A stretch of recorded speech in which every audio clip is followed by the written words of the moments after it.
Olá, alunos e alunas dos sétimos anos, tudo bem com vocês? Aqui é a professora Luciana. Essa é a nossa aula 2 do quarto bimestre. Para o vídeo não ficar muito grande, muito cansativo, eu dividi em duas partes. Essa é a primeira, ok? Vamos lá? Hoje o tema é a economia açucareira no Brasil colonial, tá? Hoje o açúcar, ele é um produto relativamente barato e um produto bem comum nas nossas casas, não é verdade? Porém, lá no século 16, 17, o açúcar ele era conhecido como ouro branco na Europa, tá? Era um produto caro, um produto de luxo, por isso a coroa portuguesa decidiu utilizar o Brasil para produzir o açúcar, certo? Que eu trouxe para vocês uma pequena linha do tempo sobre o início da colonização do Brasil. Em 1500, os portugueses chegaram aqui nas terras que hoje é o nosso país, tá? De 1500 a 1530, houve um relativo abandono do Brasil por Portugal. Por quê? Porque Portugal obtinha muito lucro com o comércio das especiarias com o Oriente, porque Portugal não encontrou ouro e prata no nosso litoral, tá? E porque Portugal conseguiu obter certo lucro, né, com a exploração do pau-brasil. Devido, né, às invasões de piratas ingleses e franceses, a partir de 1530, Portugal decide iniciar a efetiva colonização do Brasil e manda para cá o Martim Afonso de Souza, que divide o nosso litoral em 15 capitanias hereditárias que não obtiveram muito sucesso, como nós já vimos nas aulas passadas. A partir de então, né, é implantado o governo geral com o Tomé de Souza, e dentro do governo geral começa o início dos engenhos de açúcar e a chegada dos africanos escravizados ao nosso país. Já em 1600, né, lá no início do século 17, o Brasil já se torna o maior produtor de açúcar do mundo, tá? Essa produção se concentrava no Nordeste, certo? Apesar de Portugal ter escolhido, né, o açúcar para ser produzido no Brasil, a produção desse item não era barata, né, como para o Brasil. Exigia grandes investimentos, né, daqueles que estavam dispostos, né, a investir nessa produção. Portugal não escolheu o açúcar aleatoriamente, tá, pessoal? Os portugueses já tinham experiência com o cultivo de açúcar em suas outras colônias, como a Ilha da Madeira, a Ilha dos Açores e em Cabo Verde. E percebeu, né, que o Brasil possuía, principalmente na região Nordeste, solo e clima propício, né, para a produção da cana, para a plantação da cana, perdão, e a produção do açúcar, certo? Apesar de todas essas experiências, né, que Portugal já tinha, como para se produzir açúcar precisava de muito capital, né? Portugal foi atrás de empréstimos de investimentos estrangeiros e encontrou nos banqueiros holandeses a resposta, né, que eles precisavam. Ou seja, os holandeses financiaram, emprestaram dinheiro, né, para a instalação de engenhos de açúcar, principalmente aqui no Nordeste do Brasil, já que era lá no Nordeste que o clima e o solo massapê era propício, né, para essa produção. Como eu já falei para vocês na aula passada, né, lá do sul dos Estados Unidos, era muito parecido aqui com o Brasil colonial, devido ao sistema de plantation, ou seja, o plantation possuía grandes latifúndios, ou seja, grandes fazendas, que produziam só um produto, no caso que é a cana, né, utilizando a mão de obra escrava. Então, essa era a base do engenho de açúcar, né? Uma grande propriedade que produzia a cana e o açúcar, utilizando a mão de obra escrava, tá?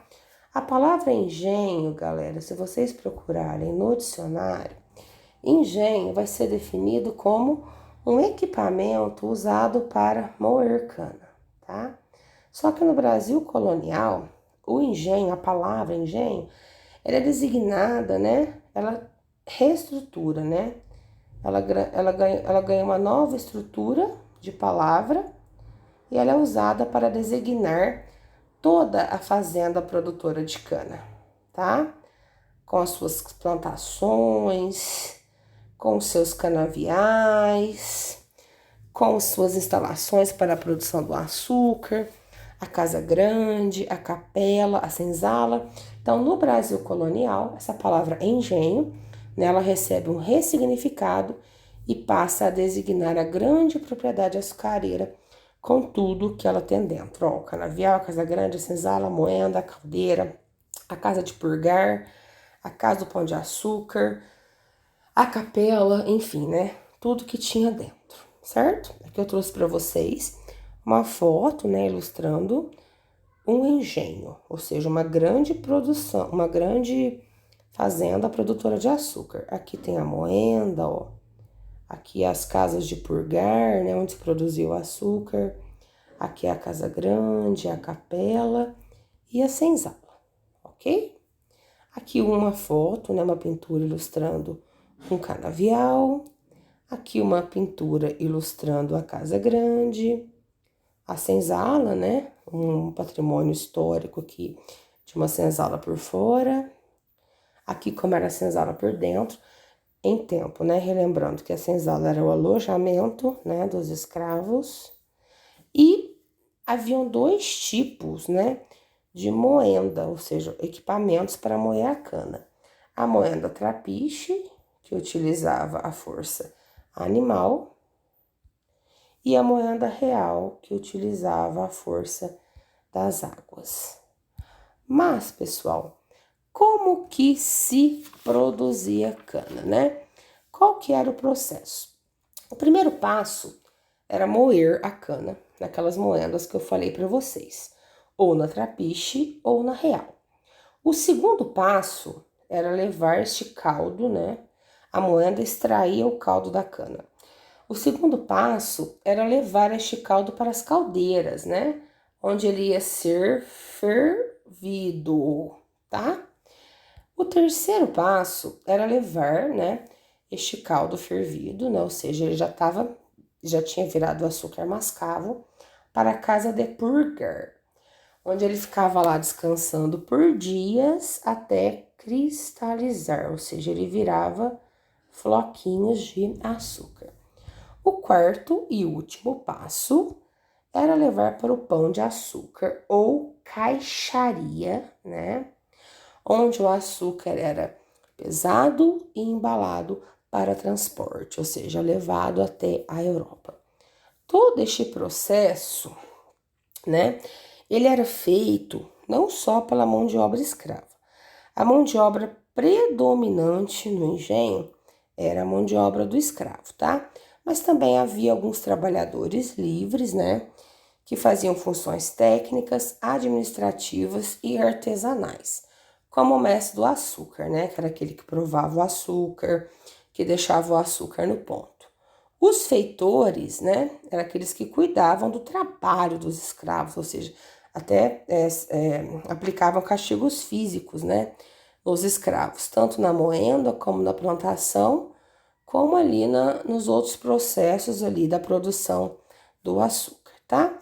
Como que era, pessoal, essa sociedade açucareira, né? Dentro do engenho, ela forma, né, uma sociedade escravagista, porque, né, o Brasil colonial, ele tinha escravos, uma sociedade desigual, violenta e autoritária, tá?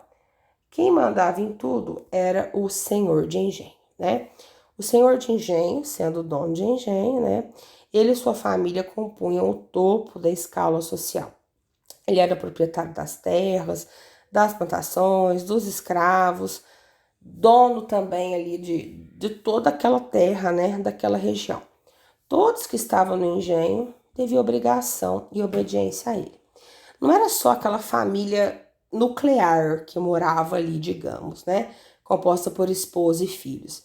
Ele abrigava também sogro, sogra, sobrinho, tio, primo dentro do engenho. Quanto mais gente morava ali, mais poder, mais status tinha este senhor do engenho, né? O senhor morava na casa grande, tá? O senhor, a sua família e esses agregados.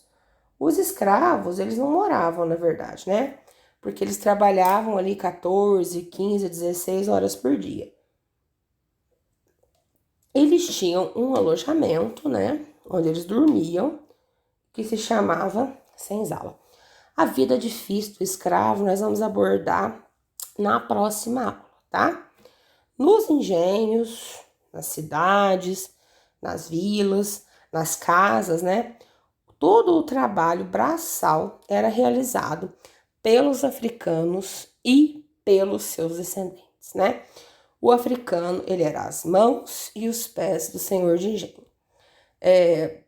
Ela foi utilizada, pessoal, essa mão de obra dos africanos, principalmente, né, no Nordeste. A mão de obra do africano, ela foi chegar aqui no Sudeste só lá no século XIX, tá? Espero que vocês tenham entendido um pouquinho aí da economia açucareira. Agora vamos para a segunda parte da nossa aula, que é a União Ibérica, tá?